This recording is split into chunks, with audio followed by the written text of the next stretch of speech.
النيتيف سبيكرز بيستخدموا will عشان يتكلموا على المستقبل.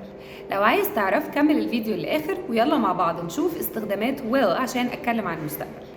Number 1 predictions يعني تنبؤات بس من غير دليل، زي لما أقول I think Barcelona will win this match، أعتقد إن برشلونة هي اللي هتكسب الماتش ده.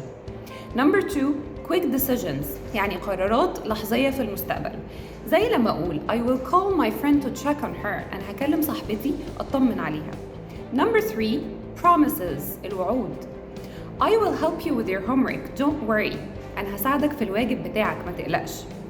And number 4 uncertain future plans يعني خطط مستقبلية بس مش أكيدة الحدوث، زي لما أقول I will probably go shopping tomorrow، أنا احتمال أروح أشتري شوية حاجات بكرة. أنت كمان لو تعرف جمل تانية تقدر تستخدمها مع will اكتبها لنا دلوقتي في الكومنتس، ولو عايز تعرف الفرق ما بين will و going to تابع الفيديو الجاي من Go Talk.